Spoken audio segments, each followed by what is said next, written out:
coming into a question with any kind of an agenda or an idea of the answer already, then I think it's helpful to know that we're not actually coming from curiosity. When we're being curious, we're entering into the conversation of life in a completely open and unknown way. It's as though we're about to step, and we have no idea if what our foot is coming down to will be supported or not. Or when we ask a question, we ask it and we have absolutely no idea what the answer will be. It's a complete mystery. Sometimes it reminds me of when when we're small children and we're experiencing the world with such wonder. For me, wonder is a little bit more sort of back. It's like a back, more like you're laid back and looking. Whereas curiosity is almost like you just want to get right in there. So, what is this? But it's not agenda driven at all. It's completely open and completely unknown. It reminds me of when when we have the sense of being on the frontier of our life, which we don't,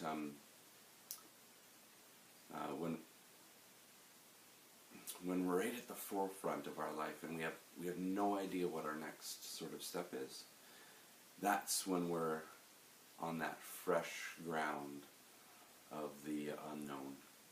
We're at the outer realms of our comfort zone, if you will, and we're entering into something completely new. Some completely new thing is making itself available to us. And it's a really magical and scary, it can be very scary, place to be in. And the reason we often don't allow ourselves to fully be alive on the frontier of our life is because of the fear.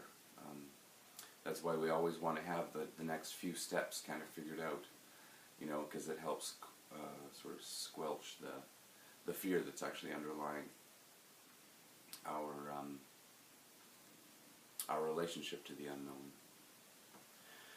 So with regards to curiosity, one of the questions that can be helpful is, what needs to fall away in order for me to be available in a way that allows everything to be open, that allows the unknown to be comfortable in our presence. And we can practice this all over the place. You can practice it obviously in relationships, is where it shows up a lot, but everything. I was looking, the light was coming through the window today in a really particular, kind of a fresh way. Everything was just really, really alive, and it was making me think of the sense of wonder, that sort of stepped back sort of space, and how it feels a little bit different than curiosity when we're sort of leaning into it. Yeah, so I think the invitation is to let whatever needs fall away, whatever part of your mind that wants to know the answer, let that sort of just softly fall, so as to be available to the open space, curiosity, or wonder, whether you're that sort of sense of sort of pulling back, or the sense of pushing yourself into that frontier, into that unknown and open space. A really beautiful poem by Antonio Machado, as translated by David White, is Pathmaker. There is no path.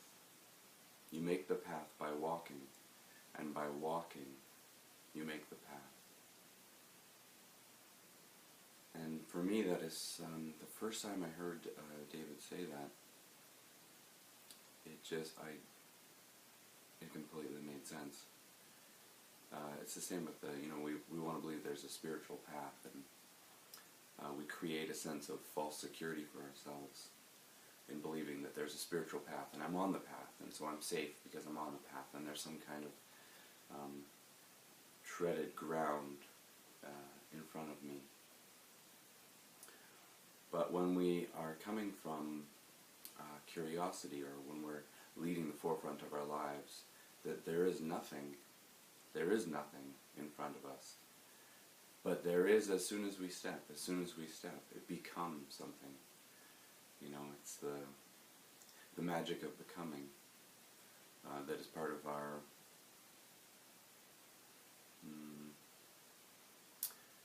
process, in a sense. So there's your invitation. Let whatever needs fall away, whatever needs to fall away, let it fall away.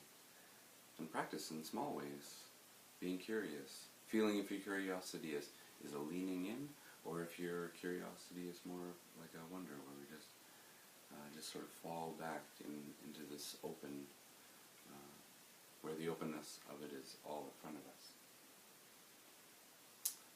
Be well.